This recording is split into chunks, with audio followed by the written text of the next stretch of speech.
Hello Sarah, it's lovely to meet you. In Tamworth, of course. Can you explain just a little bit about how you got from that wonderful election result to setting up your office? Yeah. And have you managed to set up anything in Tamworth yet? Absolutely. So getting very close, but as you alluded to, a by-election is a little bit different in that you're not coming in with a whole cohort of people, as it were. Exactly. You're sort of coming into a situation where everyone else around you is established. When there's that turnover from one party to a party, it doesn't get passed over. You don't take that on. You start from scratch. So yeah, I was elected in the early hours of the Friday morning, so about 3 o'clock in the morning. And I do hereby declare that Sarah Sienna Edwards is duly elected. I was given an envelope, and the envelope had in it some documentation and an invitation to come to the House of Parliament at 9 a.m. on the Monday.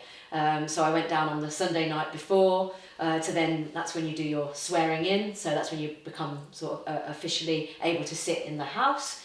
We now go to the introduction of new members. Order, order. Will members wishing to take the seats please come to the table?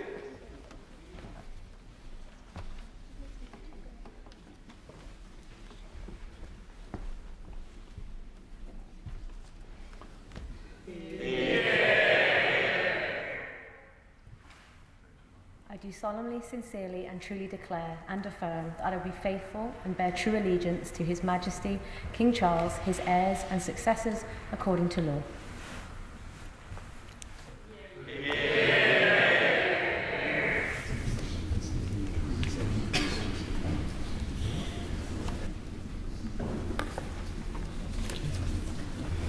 Sarah Edwards, member for Tamworth.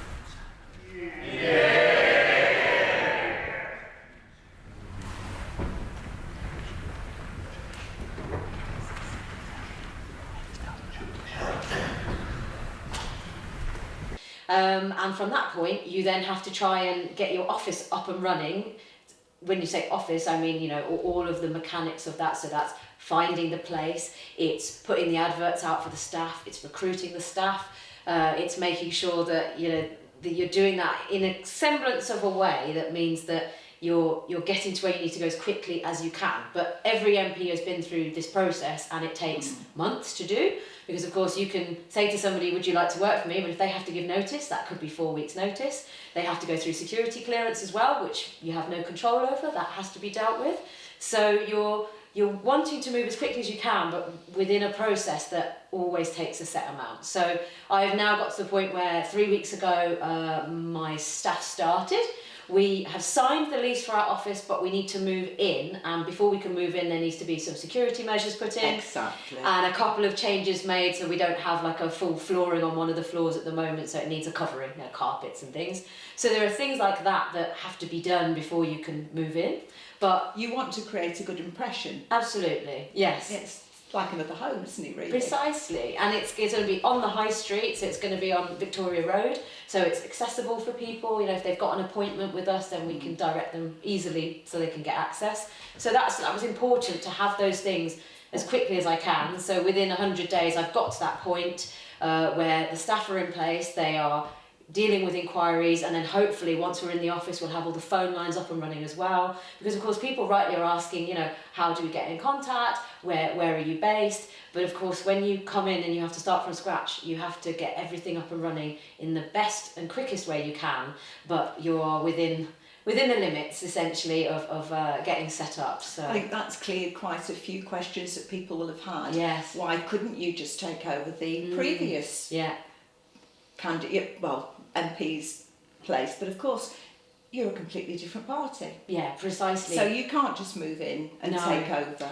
It's also that it's not necessarily so much that you're also a different party, in that obviously when you take on the office for a Member of Parliament, you're actually doing that for all the constituents, and you take a lease on for an office basically on your own name, so you can't take over someone's office if it was in their name. It's a lease like anybody else would take for a small business, and it is very similar to setting up a small business, although that's not what you're doing, but the kind of needing a premises, needing 3, 4, 5 staff members, whatever it is that you decide to go with, and however much you can fit into your budget.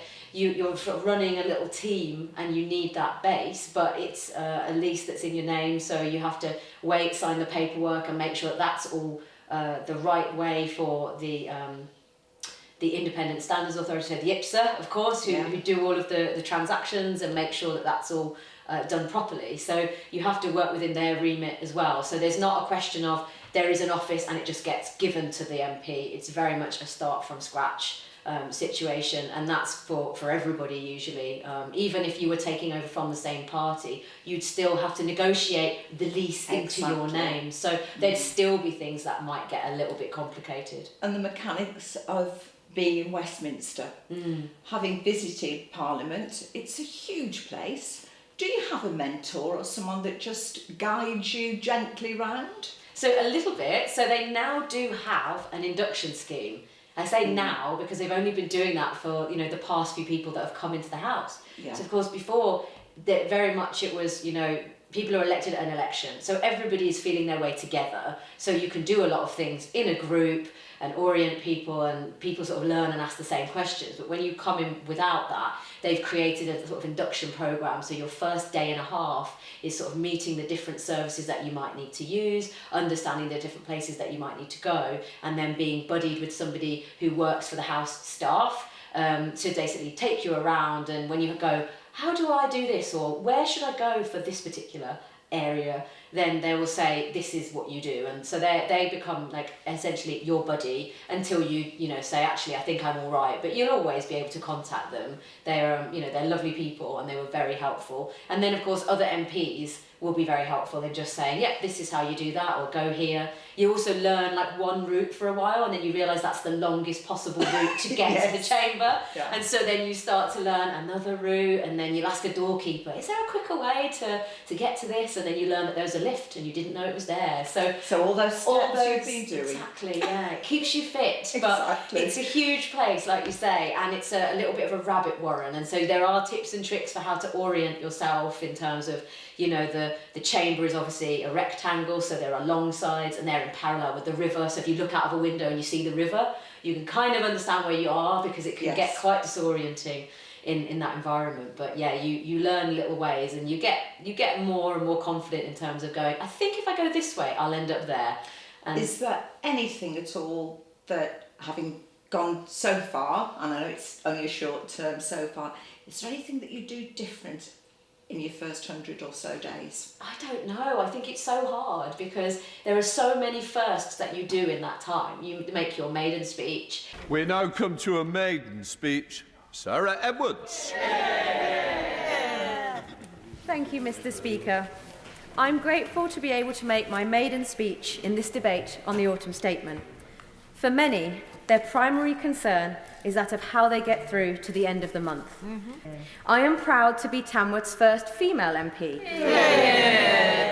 Women have only been able to stand for Parliament since 1918. This sets the recent by-election victory with the second largest swing since 1945 in an even starker light, and one which makes me even prouder to have been elected against the odds.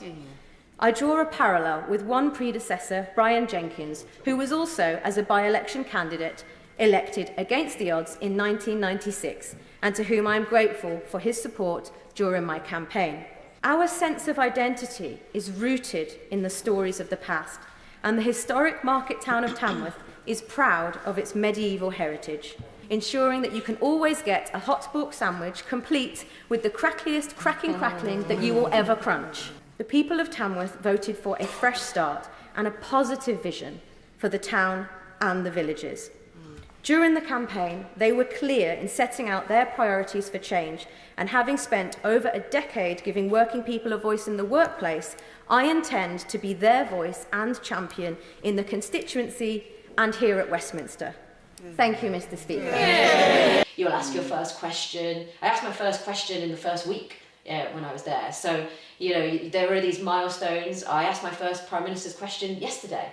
So that's a big deal. So you've got all these things, and you're trying to make sure that when you're doing that, you're always you know, focusing on the issues that matter to the people in Tamworth and the people in the villages as well, and making sure that when you've got the opportunity to say something, that you're doing it on the basis of both what you know that they would like you to raise, what they've written in, because of course people email me with issues. We've got casework that helps to sort of steer what issues might be something that, you know, is worthy of being raised. And I think really you're trying to keep up with your inbox, and then once you've got your staff members, that becomes easier. But it's incredibly challenging because you come in alone, and then you gradually have to bring people on board, and then you're able to sort of broaden what you can do.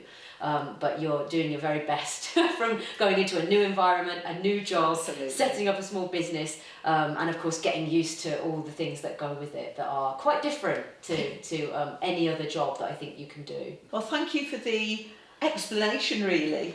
And I think hopefully a lot of people will have had their eyes opened as to what it's like those first few days. Yeah, absolutely. No, thank you. It's great to be able to share it because it is a unique experience. It must be. And it's quite opaque, you know, people don't see that side of things and they don't know about it. And I think also in the flurry of an election, there's also a lot of things going on that maybe there isn't the time to sort of share the behind the scenes, as it were, as to the reality of the behind the scenes look. Yeah. Thank you very much. Thank you very much for having me.